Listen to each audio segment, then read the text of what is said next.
राधे राधे दोस्तों, आइए माघ माह महत्तम का 18वां अध्याय शुरू करते हैं। मंगलकारी देव तुम मंगल करो गणेश, जय वंदन तुम्हरे करे काटो सबके कलेश। श्री गणेशाय नमः। 18वां अध्याय प्रारंभ। श्री वशिष्ठ ऋषि कहने लगे कि हे राजन, मैंने दत्तात्रेय जी द्वारा कहा माघ मास महात्म कहा, अब माघ मास के स्नान का फल सुनो। हे परम तप, माघ स्नान सब यज्ञों व्रतों का और तपों का फल देने वाला है।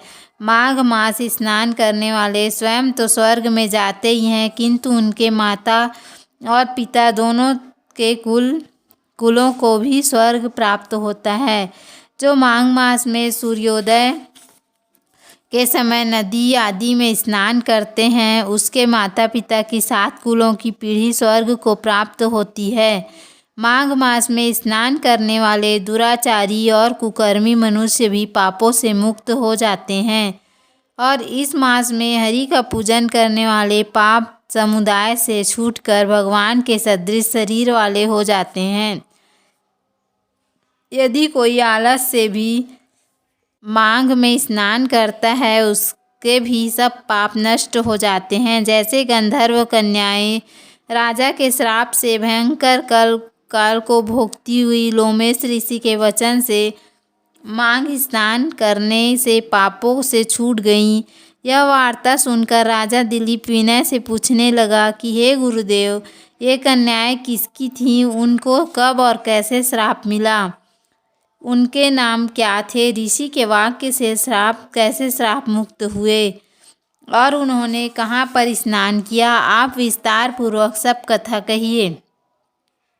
वशिष्ठ जी कहने लगे, हे राजा, जैसे अरणि से स्वयं अग्नि उत्पन्न होती है, वैसे ही यह कथा धर्म और संतान उत्पन्न करती है। हे राजन, सुख संगीत नामक गंधर्व की कन्या का नाम विमोहिनी था। सुशीला और स्वर्व की वेदी सुंबरा, चंद्रकांत की सुतारा तथा सुप्रभा की कन्या चंद्रिका, ये 5 सब समान आयु वाली तथा चंद्रमा के जैसी कांति वाली और सुंदर थी। जैसे रात्रि को चंद्रमा शोभायमान होता है, वैसे ही पुष्प की कलियों के समान खिली हुई यह अप्सराएं थी। ऊंचे पयोधर वाली पद्मिनी, वैशाख मास की कामिनी, यौवन दिखाती हुई नवीन पत्तों वाली लता के सदृश गोरे रंग, सोने के सदृश चमकती हुई और सोने के अलंकारों से सुशोभित सुंदर वस्त्र धारण करे हुए, अनेक प्रकार के गाने और वीणा तथा बांसुरी और दूसरे बाजे बजाने में प्रवीण और ताल स्वर तथा नृत्य कला में निपुण थी।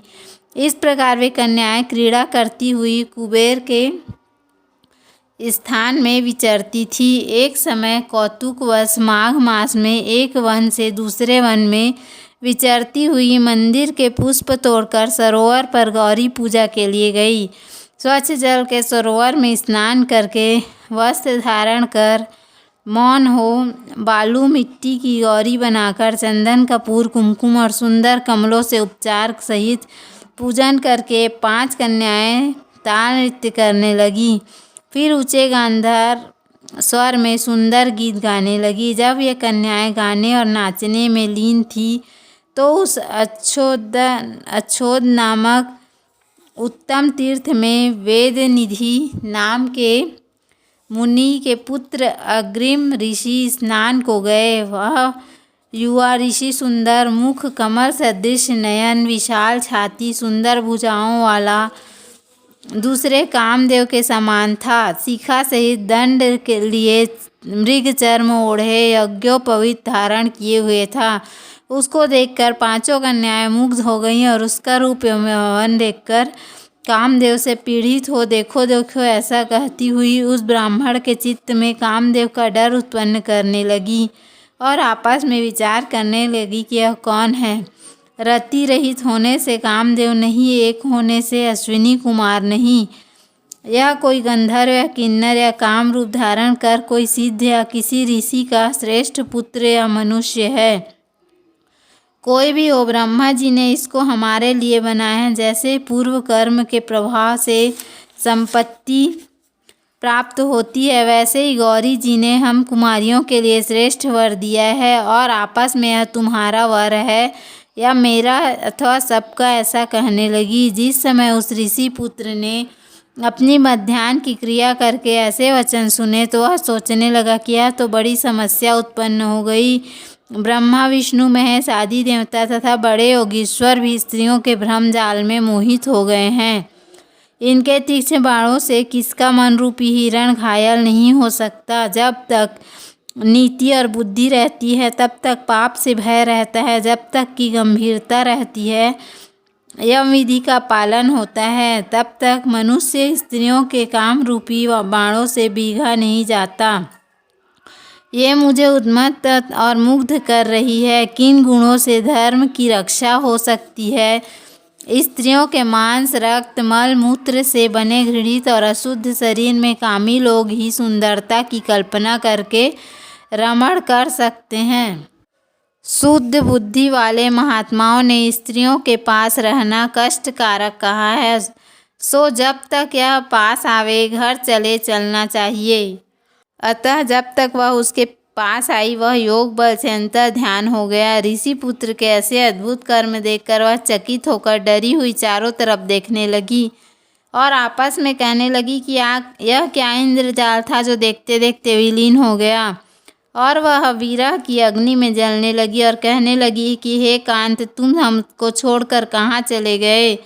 क्या तुमको ब्रह्मा ने हमको विरह रूपी अग्नि में जलाने के लिए ही बनाया था?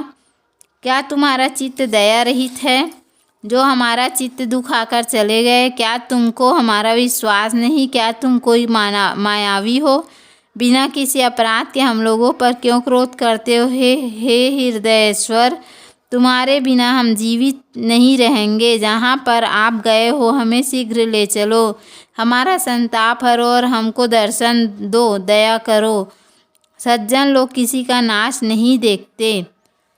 इस प्रकार 18वां अध्याय समाप्त। 19वां अध्याय कल सुनेंगे। उम्मीद है आपको हमारा वीडियो पसंद आया होगा। बोलो श्री हरि विष्णु भगवान की जय। यदि हमारा वीडियो पसंद आए तो वीडियो को लाइक करें, चैनल को सब्सक्राइब करें। धन्यवाद। राधे राधे।